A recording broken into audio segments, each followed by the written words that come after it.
नमस्कार, जोहार। मैं पूनम और आप देख रहे हैं जोहार झारखंड। चलिए जानते हैं आज की 25 महत्वपूर्ण बड़ी खबरों को। झारखंड में 2 नवंबर के बाद बढ़ेगी ठंड। कई जिलों में 1 नवंबर तक बारिश के आसार। चक्रवाती तूफान मोंथा का जबरदस्त असर झारखंड में दिख रहा है। मौसम विज्ञान केंद्र रांची के अनुसार चक्रवाती तूफान की वजह से 1 नवंबर तक झारखंड के कई जिलों में भारी बारिश होगी। भारी बारिश का येलो अलर्ट जारी किया गया है। 2 नवंबर के बाद आसमान साफ होने के आसार है। इसके बाद सर्दी बढ़ेगी। 1 नवंबर को सुबह में कोहरे या धुंध और बाद में आंशिक बादल छाए रहेंगे। राज्य के पूर्वी हिस्सों में कहीं कहीं पर मेघ गर्जन के साथ हल्के दर्जे की बारिश की संभावना है, जबकि शेष हिस्सों में मौसम शुष्क रहेगा। इधर मौसम विभाग की माने तो 2 नवंबर के बाद मौसम साफ होते ही रात का पारा गिरेगा। रांची समेत कई जिलों में न्यूनतम पारा 15 डिग्री तक पहुंच सकता है। इससे कंपकपाने वाली ठंड की शुरुआत हो जाएगी। हिमालय में बर्फबारी हुई तो नवंबर के दूसरे सप्ताह से ठंड बढ़ जाएगी। दिसंबर में कड़ाके की ठंड पड़ सकती है। कोडरमा के जयनगर कृषि विज्ञान केंद्र के कृषि वैज्ञानिक ने बताया कि यह बारिश धान की फसल के लिए सबसे अधिक हानिकारक है। उन्होंने स्पष्ट किया कि खेतों में पके हुए धान बारिश के कारण झुक जाएंगे, जिससे उनके अंकुरित होने की संभावना बढ़ जाएगी। इसके अतिरिक्त जिन किसानों ने धान की कटाई कर उसे खेतों या किसी स्थान पर छोड़ दिया है, जमीन में नमी के कारण उनके खराब होने का खतरा है। अफ्रीका में फंसे झारखंड के 48 मजदूर। कंपनी ने रोका वेतन, सरकार से लगाई वतन वापसी की गुहार। झारखंड के हजारीबाग, गिरिडीह और बोकारो जिले के मजदूरों का विदेश में फंसने का मामला एक बार फिर सामने आया है। इस बार झारखंड के गिरिडीह, बोकारो और हजारीबाग जिले के 48 प्रवासी मजदूर अफ्रीका की ट्यूनीशिया में फंसे हुए हैं। पिछले 3 माह से मजदूरों को कंपनी की ओर से मजदूरी का भुगतान भी नहीं किया जा रहा है। इस वजह से मजदूरों के साथ खाने पीने का संकट खड़ा हो गया है। वहां फंसे मजदूरों ने वीडियो संदेश में अपना दर्द साझा करते हुए कहा है कि हम यहाँ बहुत बुरी हालत में हैं। कंपनी ने हमारा वेतन रोक दिया है और हमारे पास खाने तक के पैसे नहीं बचे हैं। हम बस किसी तरह अपने घर वापस लौटना चाहते हैं। साथ ही उन्होंने बकाया वेतन के भुगतान की मांग भी की है। ट्यूनीशिया में फंसे 48 मजदूरों में हजारीबाग के 19, गिरिडीह के 14 और बोकारो के 15 मजदूर शामिल हैं। आपको बता दें कि पिछले 6 महीने पूर्व साउथ अफ्रीका के नाइजर से 25 अप्रैल 2025 को बगोदर के दोंदलो पंचायत के संजय महतो, चंद्रिका महतो, राजू महतो, फलजीत महतो एवं मुंडरो के उत्तम महतो का अपहरण कर लिया गया, जिसका अभी तक कुछ भी पता नहीं चल सका है। पाकुड़ में मोंथा तूफान का कहर। भारी बारिश की वजह से धान की फसल चौपट। चक्रवाती तूफान मोंथा किसानों पर कहर बनकर टूटा है, जिससे किसानों की मेहनत पर पानी फिर गया है। चक्रवाती तूफान मोंथा की वजह से हजारों किसानों की कमर टूट गई है। जिन्होंने बेहतर आमदनी की उम्मीद लगाई थी, वे अब दर दर भटकने को मजबूर है। बीते 2 दिनों से हो रही बारिश की वजह से पाकुड़ जिले के 6 प्रखंडों में धान की फसल बर्बाद हो गई। सैकड़ों किसान बारिश की वजह से क्षतिग्रस्त धान की बालियों को किसी तरह सुरक्षित बचाने में जुटे हैं, ताकि कुछ न कुछ धान वे अपने लिए बचा सकें और उनका गुजर बसर किसी तरह से हो सके। बारिश के कारण धान की फसल को भारी नुकसान हुआ है। इधर वास्तविक आंकलन के साथ प्रभावित किसानों को फसल बीमा योजना के अलावा मुआवजा राशि से लाभान्वित करने की दिशा में जिला प्रशासन जुट गया है। इसे लेकर डीसी मनीष कुमार ने जिला कृषि पदाधिकारी को बेमौसम बारिश एवं तूफानी चक्रवात की चपेट में आई धान की फसल को पहुंचे नुकसान से संबंधित किसानों को मुआवजा दिलाने के लिए रिपोर्ट समय पर समर्पित करने के निर्देश दिए हैं, ताकि सरकार को धान की फसलों के हुए नुकसान से अवगत कराया जा सके। पीड़ित किसानों ने बताया कि इस बार बहुत उम्मीद थी कि अच्छी फसल होगी, लेकिन बारिश ने हमारे सपने को चकनाचूर कर दिया है। किसानों का कहना है कि बारिश आधारित एकमात्र धान की फसल ही हमारे जीने का सबसे बड़ा आधार है, लेकिन मोंथा तूफान के कहर ने हमसे वो भी छीन लिया। किसानों ने सरकार से फसलों के हुए नुकसान की भरपाई जल्द से जल्द करने के लिए मुआवजा मुहैया कराने की गुहार लगाई है, ताकि जो भी सरकारी मदद मिलेगी उससे दूसरे फसलों को उपजाने में लगाया जा सके और जीवन गुजर बसर हो सके।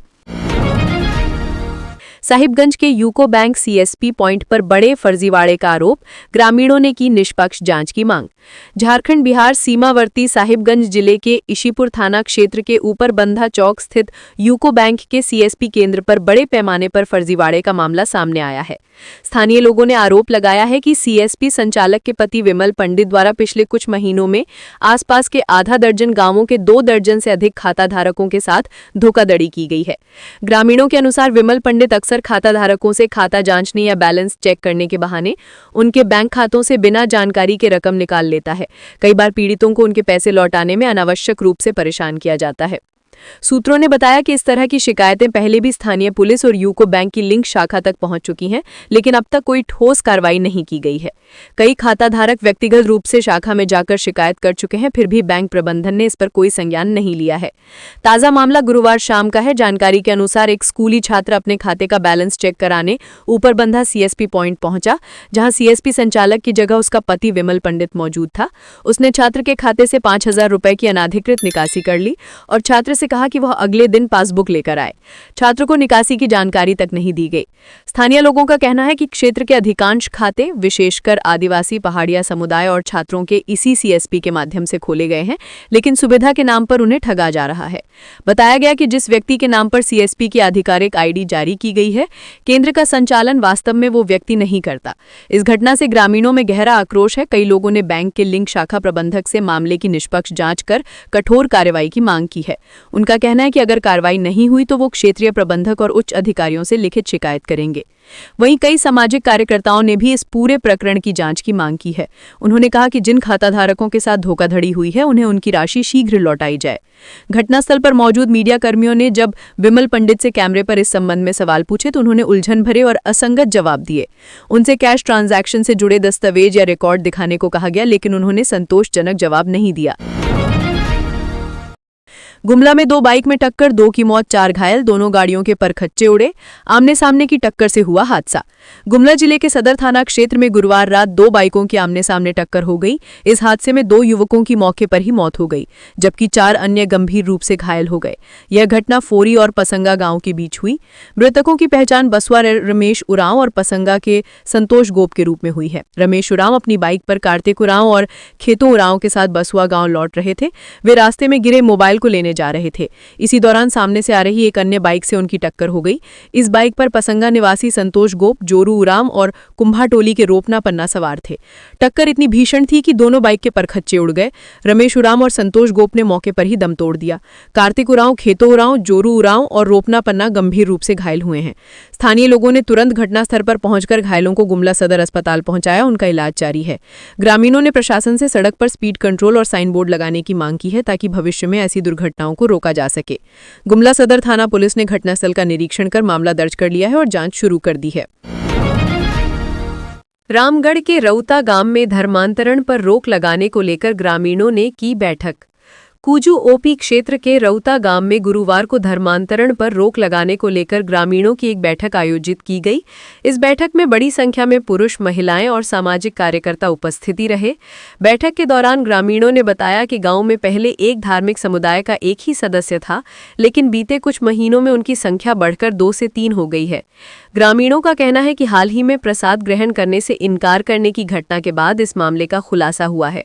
इस पर ग्रामीणों ने सामूहिक निर्णय लिया कि गांव में आने वाले बाहरी व्यक्तियों एवं धार्मिक गतिविधियों पर कड़ी निगरानी रखी जाएगी, ताकि किसी भी प्रकार का धार्मिक भ्रम या तनाव न उत्पन्न हो। झारखंड के 5 आईपीएस अधिकारियों का केंद्रीय गृह मंत्री दक्षता पदक 2025 के लिए हुआ चयन। झारखंड के कई पुलिस अधिकारियों का चयन केंद्रीय गृह मंत्री दक्षता पदक 2025 के लिए किया गया है। ये सम्मान उन्हें विशेष अभियान और अनुसंधान कार्यों में उत्कृष्ट प्रदर्शन के लिए दिया जाएगा। जारी सूची के क्रमांक 314 में वरिष्ठ आईपीएस एवं आईजी होमकर अमूल वेणुकांत, अभियान आईजी माइकल राज, आईपीएस इंद्रजीत मेहता, आईपीएस सुरेंद्र झा और आईपीएस मनोज स्वर्गियारी के नाम शामिल हैं। आईपीएस मनोज स्वर्गियारी को बोकारो में नक्सल विरोधी विशेष अभियान चलाने और 5 इनामी नक्सलियों को मुठभेड़ में मार गिराने के बाद इस पदक के लिए चयनित किया गया है। इन अधिकारियों की इस उपलब्धि से राज्य पुलिस बल में गर्व और उत्साह का माहौल है। प्रतिबिंब ऐप पर शिकायत बढ़ने से हो रही परेशानी। डीजीपी ने सीआईडी आईजी को समीक्षा करने के दिए निर्देश।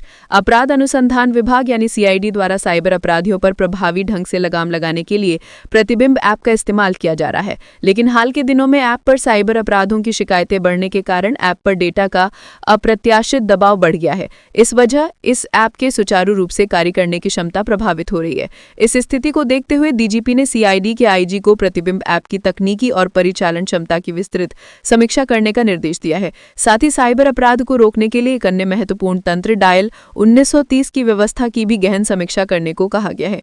प्रतिबिंब ऐप के सुचारू संचालन को सुनिश्चित करने के लिए mobile phone, SIM card, hardware और सॉफ्टवेयर जैसे आवश्यक संसाधनों की पर्याप्तता की समीक्षा करने का निर्देश दिया गया है। यदि मौजूदा सर्वर क्षमता, डेटा स्टोरेज, प्रोसेसिंग स्पीड या नेटवर्क बैंडविड्थ, बढ़ी हुई शिकायत संख्या और डेटा वॉल्यूम को संभालने में असमर्थ है तो उन्हें अपर्याप्त माना जाएगा। प्रतिबिंब ऐप से प्राप्त डेटा के अनुसार राज्य में साइबर अपराधी मुख्य रूप से देवघर, दुमका, जामताड़ा, गिरिडीह और धनबाद जैसे जिलों से अपनी गतिविधियों को अंजाम दे रहे हैं। ये जिले साइबर अपराधियों द्वारा इस्तेमाल किए गए मोबाइल फोन और सिम की लोकेशन के प्रमुख केंद्र के रूप में उभरे हैं। डीजीपी ने इन सभी साइबर हॉटस्पॉट जिलों के एसपी के साथ तत्काल ऑनलाइन बैठक आयोजित कर विस्तृत समीक्षा करने को कहा है। पलामू में 2 नंबर टाउन के राशन दुकान में लगी आग, शॉर्ट सर्किट की आशंका। शहर के 2 नंबर टाउन कांधू मोहल्ला स्थित अंबेडकर नगर में गुरुवार देर रात एक किराना सह थोक दुकान में आग लग गई। बताया जा रहा है कि आग शॉर्ट सर्किट की वजह से लगी है। इस अगलगी में दुकान में रखे अधिकतर सामान जलकर खाक हो गया। आगलगी में हुए नुकसान का आंकलन किया जा रहा है। जानकारी के अनुसार स्थानीय लोगों ने दुकान से धुआं उठता देख इसकी सूचना अग्निशमन विभाग को दी। 2 घंटे बाद पहुंची 3 दमकल की गाड़ियों ने 4 घंटे की कड़ी मशक्कत के बाद आग पर काबू पाया। हालांकि तब तक देर हो चुकी थी। दुकान में रखे अधिकतर सामान जलकर खाक हो गए थे। गनीमत है कि घटना में किसी तरह की कोई हताहत नहीं हुई थी। इधर घटना की जानकारी मिलने पर थाना प्रभारी ज्योतिलाल रजवार मौके पर पहुंचे और मामले की जांच शुरू कर दी है। आग लगने के पीछे के कारणों का भी पता लगाया जा रहा है। दुकान के संचालक विजय अग्रवाल ने बताया कि वे अपने मकान के नीचे ही गोदाम तथा दुकान का संचालन करते थे। इस अगलगी में कितना नुकसान हुआ है इसका आंकलन नहीं हो पाया है।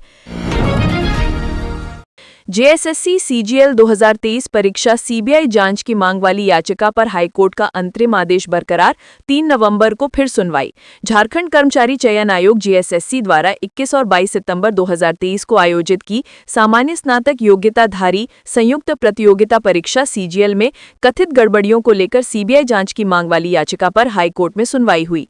मुख्य न्यायाधीश तरलोक सिंह चौहान की अध्यक्षता वाली खंडपीठ ने मामले की सुनवाई करते हुए अगले आदेश तक पूर्व में पारित अंतरिम आदेश को बरकरार रखने का निर्देश दिया है। मामले में अगली सुनवाई 3 नवंबर को निर्धारित की गई है। राज्य सरकार की ओर से महाधिवक्ता राजीव रंजन ने कोर्ट को बताया कि अब तक की जांच में क्वेश्चन पेपर लीक होने के कोई साक्ष्य नहीं मिले हैं। महाधिवक्ता ने कोर्ट को सूचित किया कि सीआईडी की जांच में अभी तक किसी तरह के पेपर लीक की बात सामने नहीं आई है। परीक्षा में अलग अलग 3 वर्षों के कुछ प्रश्नों की पुनरावृत्ति हुई है जिसे पेपर लीक नहीं माना जा सकता है। कुछ गेस क्वेश्चन को पेपर लीक बताया जा रहा है। संतोष मस्ताना नाम के व्यक्ति से पूछताछ में भी क्वेश्चन पेपर लीक होने की कोई पुष्टि नहीं हुई है, यद्यपि गेस क्वेश्चन की बात सामने नहीं आई। इस मामले में आज हस्तक्षेपकर्ता की ओर से भी कोर्ट में पक्ष रखा गया। जेएसएससी की ओर से अधिवक्ता संजय पिपरावाल और अधिवक्ता प्रिंस कुमार ने अपनी उपस्थिति दर्ज कराई। प्रार्थी प्रकाश कुमार एवं अन्य की ओर से दायर इस जनहित याचिका में मुख्य रूप से निम्नलिखित मांगे की गई हैं, जिनमें सीजीएल परीक्षा रद्द की जाए, पूरे मामले की सीबीआई जांच कराई जाए। याचिका में आरोप लगाया गया है कि परीक्षा में पेपर लीक, पेपर का सील खुला होना और बड़ी संख्या में प्रश्नों को दोहराने यानी रिपीट करने जैसी गंभीर गड़बड़ी हुई है। ये उल्लेखनीय है कि जेएसएससी सीजीएल 2023 परीक्षा में कुल 3,04,769 अभ्यर्थी शामिल हुए थे। इस परीक्षा के माध्यम से विभिन्न विभागों में 2025 पदों पर चयनित अभ्यर्थियों की नियुक्ति होनी है। अब 2 संरक्षकों की मौजूदगी में खुलेगा सरकारी तिजोरी का ताला। झारखंड में अब सरकारी तिजोरी खोलने के लिए नए प्रावधान किए गए हैं। नए प्रावधान के तहत जो भी सरकारी राशि कोषागार या बैंक में नहीं रखी गई है उसे मजबूत तिजोरी में रखा जाएगा, लेकिन इस संदूक को तब तक नहीं खोला जाएगा जब तक कि चाबियों की दोनों संरक्षक मौजूद न हो। एक डुप्लीकेट चाबी रजिस्टर रखा जाएगा। साल में एक बार प्रत्येक अप्रैल में या कार्यालय का कार्यभार ग्रहण करते समय चाबी जांच के लिए प्राप्त की जा सकेगी। राज्य सरकार ने सार्वजनिक निधि के खर्च और प्रबंधन के लिए भी नए नियम जारी किए हैं। इन नियमों का उद्देश्य सरकारी राशि की सुरक्षा और पारदर्शिता सुनिश्चित करना है। इसके तहत सार्वजनिक निधि से खर्च करने वाले अधिकारियों को उच्च मानकों का पालन करना होगा।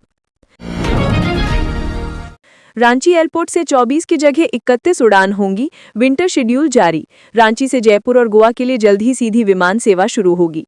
रांची से जयपुर और गोवा के लिए जल्द ही सीधी उड़ान होगी। इसके लिए इंडिगो एयरलाइंस को स्लॉट उपलब्ध करा दिया गया है। इसके अलावा बेंगलुरु और कोलकाता के लिए फ्लाइट की संख्या बढ़ेगी। एयरपोर्ट डायरेक्टर विनोद कुमार ने विंटर शेड्यूल जारी कर दिया। इसके मुताबिक अब रांची एयरपोर्ट से कुल 31 उड़ान होंगी, जो अभी 24 है।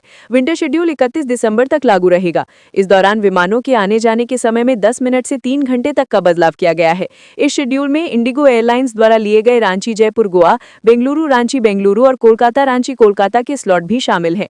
एयरपोर्ट डायरेक्टर ने बताया कि रांची एयरपोर्ट पर यात्री सुविधाओं का विस्तार किया जाएगा। कैट 2 लाइटिंग मशीन लगाई जाएगी। इससे खराब मौसम में भी विमान आसानी से लैंड कर सकेगा, क्योंकि इस मशीन से लैंडिंग के समय पायलट को रनवे सटीक रूप से दिखता है। डिपार्चर 1 और 2 नंबर में कैनोपी का भी निर्माण किया जा रहा है, ताकि पैसेंजर को परेशानी ना हो। उन्होंने कहा कि एयरपोर्ट के सौंदर्यीकरण का काम भी तेजी से चल रहा है। बाहर शेड लगा दिए गए हैं।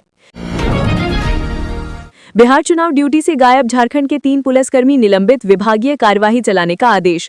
बिहार में चुनाव ड्यूटी से गायब झारखंड के 3 पुलिसकर्मियों को तत्काल प्रभाव से निलंबित कर दिया गया है। इनमें हवलदार रामाकांत प्रसाद सिंह, आरक्षी 685 संतोष कुमार सिंह और आरक्षी 337 राकेश कुमार राय शामिल हैं। बता दें कि नालंदा जिले के हरनौत स्थित इको 2 में 30 अक्टूबर को जैप के अधिकारियों ने औचक निरीक्षण किया। इस दौरान कुछ पुलिसकर्मी बिना सूचना और अनुमति के अनुपस्थित पाए गए। इनमें झारखंड के 3 पुलिसकर्मी भी शामिल हैं। इस पर प्रभारी डीएसपी को तत्काल अनुपस्थित कर्मियों को कैंप में वापस बुलाने का निर्देश दिया गया था। इसके बाद शाम में डीएसपी ने इको 2 का दोबारा औचक निरीक्षण किया। दूसरी बार कुछ पुलिसकर्मी उपस्थित हो गए, लेकिन 3 कर्मी दोबारा ड्यूटी से नदारद पाए गए, जिनमें हवलदार रामाकांत प्रसाद सिंह, आरक्षी 685 संतोष कुमार सिंह और आरक्षी 337 राकेश कुमार राय शामिल हैं। इसके बाद तीनों पुलिसकर्मियों को सामान्य जीवन यापन भत्ता पर निलंबित कर दिया गया है। साथ ही इन तीनों पुलिसकर्मियों के विरुद्ध विभागीय कार्यवाही शुरू करने का भी आदेश दिया गया है। निलंबन अवधि के दौरान इन कर्मियों का मुख्यालय इको 2 हरनौत बिहार निर्धारित किया गया है। धनबाद में कुछ घंटों की बारिश ने प्रशासन के दावों की पोल खोली। करोड़ों की 8 लेन सड़क बनी तालाब। कोयलांचल में गुरुवार की देर शाम चक्रवाती तूफान मोक्ता के असर ने धनबाद शहर के जनजीवन को अस्त व्यस्त कर दिया। महज कुछ घंटों की तेज बारिश ने शहर की सूरत बिगाड़ दी और प्रशासन के दावों की पोल खोल दी। झारखंड की पहली करोड़ों की लागत से बनी 8 लेन सड़क जल निकासी की समुचित व्यवस्था न होने के कारण तालाब में तब्दील हो गई। विशेष रूप से विनोद बिहारी चौक के पास सड़क पर इतना भारी जल जमाव हुआ कि ये किसी नदी जैसा दृश्य प्रस्तुत करने लगा। सड़क पर पानी भरने से दुपहिया और 4 पहिया वाहन चालकों को अत्यधिक परेशानी का सामना करना पड़ा। कई बाइक और ई रिक्शा बारिश के पानी के बीच फंस गए, जिन्हें स्थानीय लोगों ने एकजुट होकर धक्का देकर मुश्किल से बाहर निकाला। शहर के पौष इलाकों में भी स्थिति भयावह रही। नंदन अपार्टमेंट के बेसमेंट में बारिश का गंदा पानी भर गया, जिससे यहां रहने वाले निवासियों की दिक्कतें कई गुना बढ़ गई हैं। सड़कों पर लगातार हो रहे इस जल जमाव से स्थानीय लोगों में प्रशासन और निर्माण एजेंसी के प्रति भारी रोष है। स्थानीय सुरेश श्रीवास्तव और एके हल्धर का कहना है कि हर बार तेज बारिश में यही स्थिति बन जाती है। करोड़ों की लागत से बनी इस महत्वाकांक्षी 8 लेन सड़क से लोगों को राहत की उम्मीद थी, लेकिन जल निकासी की समुचित व्यवस्था की घोर अनदेखी की गई। अब ये सड़क सुविधा के बजाय परेशानी का सबब बन गई है।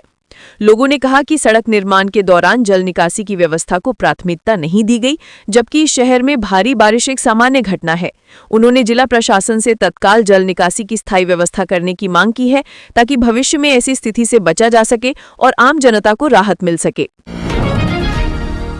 चाईबासा में भाजपा नेताओं की शव यात्रा और पुतला दहन। जेएमएम ने कहा, कोल्हान की शांति भंग करने की रची जा रही साजिश।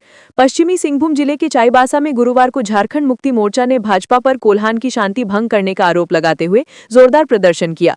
चाईबासा में निकले जुलूस में झामुमो कार्यकर्ताओं ने भाजपा नेता एवं पूर्व मुख्यमंत्री चंपई सोरेन, पूर्व मुख्यमंत्री मधु कोढ़ा, पूर्व सांसद गीता कोढ़ा और केंद्रीय मंत्री नितिन गडकरी की प्रतीकात्मक शव यात्रा निकाली। इसके बाद पोस्ट ऑफिस चौक पर चारों नेताओं का पुतला दहन किया गया। झामुमो जिला अध्यक्ष सोनाराम देवगम ने कहा कि नो एंट्री और सड़क दुर्घटनाओं के मुद्दे को हथियार बनाकर भाजपा नेताओं ने एक सुनियोजित साजिश के तहत कोढ़ान में तनाव पैदा करने की कोशिश की है। उन्होंने आरोप लगाया कि भाजपा राज्य सरकार और मंत्री दीपक बिरुआ की छवि धूमिल कर घाटशिला उपचुनाव में राजनीतिक लाभ उठाने की फिराक में है। देवगम ने कहा कि भाजपा के नेता कोल्हान के भोले भाले आदिवासियों को बरगलाकर शांत माहौल में जहर घोलने की कोशिश कर रहे हैं। उनका मकसद केवल अपनी राजनीति चमकाना है, जबकि इसका खामियाजा हमारे लोग भुगत रहे हैं। उन्होंने पूर्व मुख्यमंत्री मधु कोढ़ा पर भी गंभीर आरोप लगाते हुए कहा कि वे 4,000 करोड़ रुपए के घोटालेबाज और माइनिंग माफियाओं के सरगना रहे हैं। देवगम ने कहा कि सामाजिक संगठनों और प्रशासन के बीच वार्ता को भटकाने के लिए मधु कोढ़ा ने जानबूझकर विवाद पैदा किया ताकि स्थिति और बिगड़े। राज्यपाल से मिले उच्च शिक्षा मंत्री, हायर एजुकेशन में सुधार पर की चर्चा। राज्यपाल संतोष कुमार गंगवार से शुक्रवार को उच्च और तकनीकी शिक्षा सुदिव्य कुमार ने राजभवन में भेंट की। इस दौरान राज्यपाल ने उच्च और तकनीकी शिक्षा मंत्री से राज्य में उच्च शिक्षा की स्थिति पर चिंता व्यक्त करते हुए इसमें गुणवत्तापूर्ण सुधार की आवश्यकता पर विस्तृत चर्चा की। उन्होंने कहा कि हमारे राज्य में ऐसा शैक्षणिक वातावरण विकसित हो जिससे राज्य के बाहर के विद्यार्थी भी यहां आकर शिक्षा ग्रहण करने की जिज्ञासा रखें। राज्यपाल ने उक्त अवसर पर मंत्री को अपने सुपुत्र के विवाह उपरांत आयोजित आशीर्वाद समारोह में सम्मिलित होने का आमंत्रण भी दिया। राज्यपाल संतोष कुमार गंगवार से शुक्रवार को federation of Jharkhand chamber of commerce and industries की नवगठित टीम के एक शिष्टमंडल ने राजभवन में शिष्टाचार भेंट की। इस दौरान प्रतिनिधि मंडल ने राज्यपाल से राज्य में शिक्षा, स्वास्थ्य, कौशल विकास, रोजगार, स्टार्टअप आदि विभिन्न विषयों पर चर्चा की। राज्यपाल ने कहा कि वे सदैव राज्य हित एवं जन कल्याण के कार्यों में सहयोग के लिए उपलब्ध हैं। राज्य के समग्र विकास के लिए सभी के सक्रिय योगदान की अपेक्षा करते हैं। सरदार पटेल जी की जयंती पर रांची में गूंजी एकता की दौड़। रन फॉर यूनिटी में शामिल हुए सैकड़ों पुलिसकर्मी। भारत के लौह पुरुष सरदार वल्लभ भाई पटेल की 150वीं जयंती आज पूरे देश में श्रद्धा और सम्मान के साथ मनाई जा रही है। स्वतंत्र भारत के प्रथम उप प्रधानमंत्री और गृह मंत्री रहे सरदार पटेल ने 562 रियासतों को एकजुट कर देश की एकता को मजबूत किया। उन्हें भारत का लौह पुरुष कहा जाता है। महात्मा गांधी के निकट सहयोगी रहे पटेल ने स्वतंत्रता संग्राम और किसानों के अधिकारों की लड़ाई में महत्वपूर्ण भूमिका निभाई। इसलिए उनका जन्मदिन 31 अक्टूबर को राष्ट्रीय एकता दिवस के रूप में मनाया जाता है, जो देश की अखंडता, एकता और भाईचारे का प्रतीक है। ऐसे में रांची पुलिस की ओर से रन फॉर यूनिटी का आयोजन किया गया। ग्रामीण एसपी प्रवीण पुष्कर के नेतृत्व में कार्यक्रम का आयोजन किया गया। इस क्रम में पुलिसकर्मियों ने उत्साह से भाग लिया गया।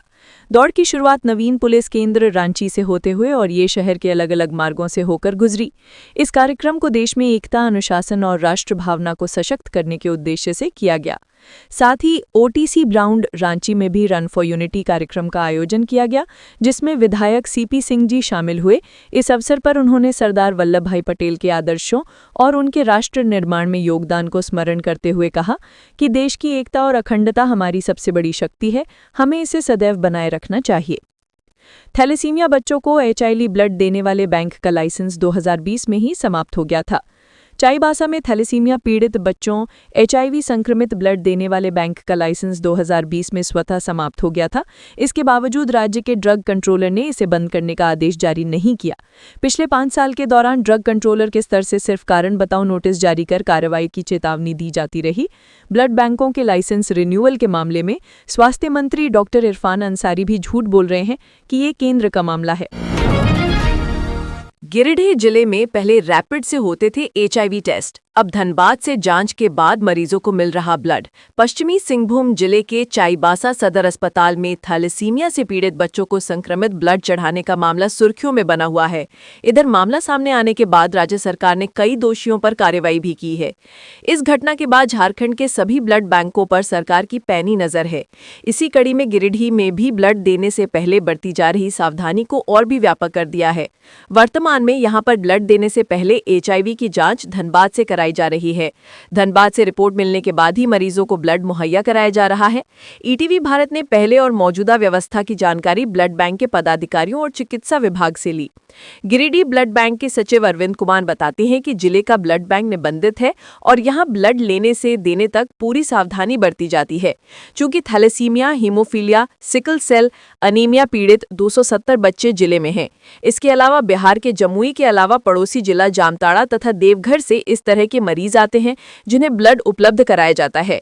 ऐसे में हर महीने 500 से 600 लोगों को ब्लड की जरूरत पड़ती है, वो भी बगैर रिप्लेसमेंट के।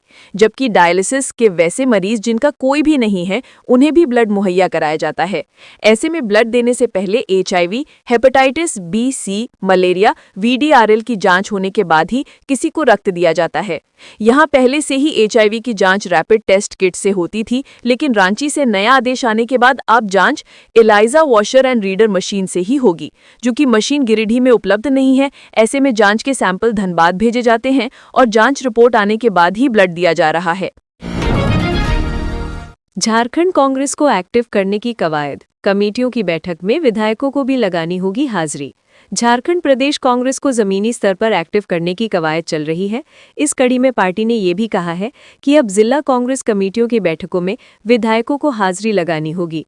विधायकों की बैठकों में उपस्थिति के विवरण की भी समीक्षा की जाएगी। इसके अलावा प्रदेश संगठन सृजन 2025 के कार्यों की प्रगति की विस्तृत समीक्षा की जाएगी। प्रदेश कांग्रेस अध्यक्ष केशव महतो कमलेश ने संबंधित यूएलबी की पूरी जिम्मेदारी जिला अध्यक्षों और जिला पर्यवेक्षकों को सौंप दी है। संगठन का लक्ष्य जमीनी स्तर तक कांग्रेस की सक्रियता को सुदृढ़ करना है। इसलिए अब सभी जिला अध्यक्ष और पर्यवेक्षक अपने अपने क्षेत्रों में संगठन सृजन 2025 के तहत सौंपे गए कार्यों को प्राथमिकता से पूरा करेंगे। पेंशन दरबार और सेवानिवृत्ति सम्मान समारोह का आयोजन रांची के उपायुक्त सह जिला दंडाधिकारी मंजुनाथ भजंत्री की अध्यक्षता में 31 अक्टूबर 2025 को पेंशन दरबार सह सेवानिवृत्ति विदाई समारोह का आयोजन किया गया। इस कार्यक्रम में रांची जिले के 10 सेवानिवृत्त शिक्षकों को मोमेंटो और शाल उड़ाकर सम्मानित किया गया। ये रांची जिले की खास पहल है, जिसमें सेवानिवृत्त होने वाले शिक्षकों को उसी दिन उनके सभी सेवानिवृत्ति लाभ जैसे पेंशन, ग्रेच्युटी आदि दे दिए जाते हैं। आज सेवानिवृत्ति के ही दिन शिक्षकों को सभी लाभ देना एक बड़ी उपलब्धि है। आप सबने शिक्षा के क्षेत्र में जो योगदान दिया है वो अमूल्य है। सेवानिवृत्ति के बाद भी खुद को सक्रिय रखें और समाज के लिए प्रेरणा बने रहें। महागठबंधन में बढ़ी खटास, बिहार चुनाव में सीएम हेमंत सोरेन नहीं करेंगे प्रचार।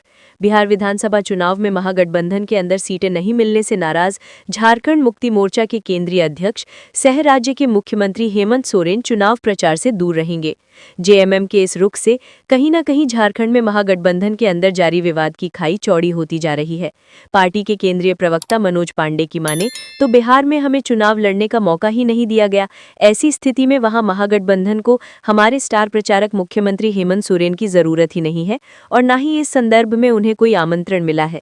अगर जरूरत होगी, परिस्थितियां बनेंगी तो हमारे नेता निर्णय लेंगे, लेकिन जहां तक मुझे जानकारी है पार्टी ने अब तक कोई ऐसा निर्णय नहीं लिया है। अगर हम बिहार में चुनाव ही नहीं लड़ रहे तो चुनाव प्रचार किसका करेंगे? मनोज पांडे ने कहा कि वहां हम गठबंधन में है ही नहीं, हमें मौका ही नहीं दिया गया तो हम चुनाव प्रचार किसका करेंगे? हम लोग तो महागठबंधन का धर्म निभा रहे हैं और झारखंड में सरकार चल रही है, लेकिन बिहार में ऐसा नहीं है। अगर चुनाव प्रचार के लिए बोला जाएगा तो उस पर हमारे नेता निर्णय लेंगे। इधर प्रदेश कांग्रेस महासचिव आलोक दुबे ने उम्मीद जताते हुए कहा है कि मुख्यमंत्री हेमंत सोरेन बिहार चुनाव में जरूर स्टार प्रचारक के रूप में जाएंगे। उन्होंने दावा करते हुए कहा है कि कांग्रेस नेताओं के द्वारा उनसे संपर्क किया गया है। उन्होंने महागठबंधन के अंदर कोई नाराजगी नहीं होने का दावा करते हुए ऑल इज वेल की बात कही है। महागठबंधन के अंदर बढ़ रही खटास पर भारतीय जनता पार्टी नजर बनाए हुए है। पार्टी का मानना है कि बिहार चुनाव के बाद झारखंड में इसका सीधा असर पड़ेगा। ऐसे में भाजपा अभी से ही झारखंड मुक्ति मोर्चा को नसीहत देने में जुट गई है। पार्टी के प्रदेश प्रवक्ता अजय शाह की माने तो मुख्यमंत्री हेमंत सोरेन को स्वाभिमान की रक्षा करते हुए कांग्रेस और राजद से नाता तोड़ना चाहिए। उन्होंने कहा कि 2024 के विधानसभा चुनाव के बाद झारखंड मुक्ति मोर्चा को ओवर कॉन्फिडेंस हो गया और राष्ट्रीय पार्टी बनने के लिए उन्होंने सबसे पहले बिहार का रुख किया। उनकी बातों की हवा तब निकल गई जब पहले उन्होंने कहा 25 सीटों पर चुनाव लड़ेंगे, फिर 12 सीटों पर, फिर 6 सीटों पर और अब कहीं से वो चुनाव नहीं लड़ रहे हैं। यहाँ तक कि झारखंड मुक्ति मोर्चा के अध्यक्ष और राज्य के मुख्यमंत्री हेमंत सोरेन को कांग्रेस और राजद ने बिहार की कोई ऐसी सीटों पर चुनाव प्रचार करने के लिए नहीं बुलाया जहां आदिवासियों की अधिक संख्या है। कुल मिलाकर झारखंड मुक्ति मोर्चा के पास आत्मसम्मान और स्वाभिमान नहीं बचा है। पाकुड़ में NH 333A चौड़ीकरण के विरोध में करियोड़ी ग्रामीणों का धरना, चक्का जाम से प्रशासन को चेतावनी। पाकुड़ जिले के लिट्टीपाड़ा प्रखंड अंतर्गत करियोड़ी में शुक्रवार को राष्ट्रीय राजमार्ग 333A चौड़ीकरण परियोजना के तहत कथित मनमानी भूमि अधिग्रहण के विरोध में ग्रामीणों ने जोरदार प्रदर्शन किया। सुबह 10 बजे से शाम 5 बजे तक सैकड़ों ग्रामीण, जिनमें महिलाएं और बुजुर्ग भी शामिल थे, स्कूल के समीप पाकुड़ दुमका मुख्य मार्ग पर धरने पर बैठे और 1 घंटे तक सांकेतिक चक्का जाम किया। ग्रामीण हाथों में तख्तियां लेकर भूमि अर्जन एक्ट 2013 का पालन करो और पेसा कानून लागू करो जैसे नारे लगा रहे थे। ग्राम प्रधान श्वेता मरांडी ने कहा कि ये आंदोलन हमारी आजीविका की रक्षा के लिए है। भूमि सर्वेक्षण एक तरफा तरीके से किया गया है और 5वीं अनुसूचित क्षेत्र होने के बावजूद ग्राम सभा की सहमति नहीं ली गई, जो पेसा एक्ट का उल्लंघन है। ग्रामीणों ने ये भी मांग की कि करियोड़ी का एकमात्र हाई स्कूल, जो आसपास के कई गांवों के सैकड़ों बच्चों की शिक्षा का आधार है, अधिग्रहण क्षेत्र से बाहर रखा जाए। धरने के बाद ग्रामीण प्रतिनिधि मंडल ने जिला उपायुक्त के नाम ज्ञापन अंचल कर्मी को सौंपा, जिसमें भूमि अधिग्रहण प्रक्रिया रोकने, पारदर्शी सर्वेक्षण कराने, उचित मुआवजा और पुनर्वास सुनिश्चित करने तथा ग्राम सभा की सहमति से ही आगे की प्रक्रिया चलाने की मांग की गई। ग्रामीणों ने चेतावनी दी कि यदि एक सप्ताह के भीतर प्रशासन ने कार्यवाही नहीं की तो वे अनिश्चितकालीन आंदोलन शुरू करेंगे। प्रदर्शन शांतिपूर्ण रहा और पुलिस बल की मौजूदगी में संपन्न हुआ। धनबाद डीसी ने कहा, हर घर में शौचालय और प्रभावी कचरा प्रबंधन सुनिश्चित करें। धनबाद जिले के ग्रामीण इलाकों में स्वच्छता अभियान को गति देने के उद्देश्य से शुक्रवार को समाहरणालय सभागार में जिला जल एवं स्वच्छता समिति की बैठक उपायुक्त आदित्य रंजन की अध्यक्षता में आयोजित की गई। बैठक में उपायुक्त ने अधिकारियों को निर्देश दिया कि जिले के सभी गांवों में हर घर में व्यक्तिगत घरेलू शौचालय की उपलब्धता सुनिश्चित की जाए। साथ ही ठोस, तरल और प्लास्टिक सहित सभी प्रकार के कचरा प्रबंधन के लिए एक विस्तृत कार्य योजना तैयार करने को कहा। उन्होंने ये भी कहा कि गांवों को 5 स्टार श्रेणी में ODF प्लस घोषित करने के लिए 100% लक्ष्य प्राप्त किया जाए। साथ ही ये भी निर्देश दिया कि सभी सरकारी भवनों में महिला और पुरुषों के लिए अलग अलग शौचालयों की व्यवस्था सुनिश्चित की जाए। यही नहीं, बैठक में प्रखंडवार योजनाओं की समीक्षा करते हुए उपायुक्त ने सामुदायिक सोकपिट, कंपोस्ट पीट और ट्रेंच निर्माण या मल कचरा प्रबंधन में तेजी लाने को कहा। उन्होंने बागमारा प्रखंड में गोवर्धन योजना तैयार करने का प्रस्ताव शीघ्र प्रस्तुत करने का निर्देश दिया। इसके साथ ही प्लास्टिक वेस्ट मैनेजमेंट यूनिट को 15 नवंबर तक क्रियाशील करने को कहा गया। उपायुक्त ने कहा कि स्वच्छता केवल सरकारी योजना नहीं, बल्कि जन भागीदारी से जुड़ा आंदोलन है। हर गांव को स्वच्छ और स्वस्थ बनाना हम सभी की सामूहिक जिम्मेदारी है। बैठक के दौरान कार्यपालक अभियंता पेयजल 1 एवं 2, राज्य समन्वयक स्वच्छ भारत मिशन द्वारा PPT प्रेजेंटेशन के माध्यम से जिले में ODF और ODF प्लस के तहत अब तक हुए कार्यों की जानकारी दी गई। झुमरा और पारसनाथ में नक्सलियों को इतिहास बनाने वाले अफसरों को मिला गृह मंत्री दक्षता पदक। साल 2025 झारखंड पुलिस के लिए बेहद कामयाबी भरा रहा है। नक्सलियों के खिलाफ झारखंड पुलिस ने अभूतपूर्व सफलता हासिल की है। इस सफलता को जमीन पर उतारने वाले अफसरों और कर्मियों को अब इस अदम्य साहस और वीरता के लिए बड़ा सम्मान मिला है।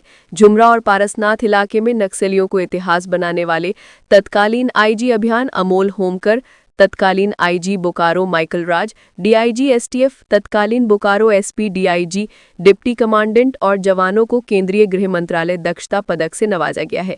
वर्तमान में IG रेल अमोल वेणुकांत होमकर को नक्सली अपना सबसे बड़ा दुश्मन मानते हैं। इसके पीछे बड़ी वजह है, IG अभियान के पद पर रहते हुए IPS अमोल होमकर ने भाकपा माओवादियों को पूरे झारखंड में कमजोर कर दिया। बेहतरीन रणनीति के बल पर अमोल होमकर ने एक समय भाकपा माओवादियों के लिए सबसे सुरक्षित ठिकाना रहे झुमरा और पारसनाथ से ही उनका सफाया कर दिया। IPS अमोल होमकर के नेतृत्व में ही पहली बार झारखंड में 1 करोड़ का इनामी नक्सली विवेक मारा गया था। रणविजय जैसा कुख्यात नक्सली गिरफ्तार हुआ। यही नहीं, दर्जनों हथियार बरामद किए गए थे। इस अभियान में उन्हें तत्कालीन बोकारो IG माइकल राज, तत्कालीन बोकारो DIG सुरेंद्र झा, वर्तमान STS DIG इंद्रजीत महता, तत्कालीन Bokaro SP Manoj Swargiary, deputy commandant Mithilesh और नक्सल अभियान में लगे जवानों का भरपूर सहयोग मिला। नतीजा, झुमरा और पारसनाथ में नक्सली अब इतिहास हो गए हैं। झुमरा और पारसनाथ से नक्सलियों का सफाया करने वाली IG होमकर की टीम को केंद्रीय गृह मंत्रालय दक्षता पदक से नवाजा गया है। तो ये थी आज की झारखंड के महत्वपूर्ण बड़ी खबरें। अगर आप इसी तरह झारखंड के हर छोटी से बड़ी खबर की जानकारी पाना चाहते हैं तो आप हमारे चैनल को सब्सक्राइब करके रखें। तो हमें दीजिए इजाजत, फिर मिलते हैं अगली न्यूज़ में। धन्यवाद।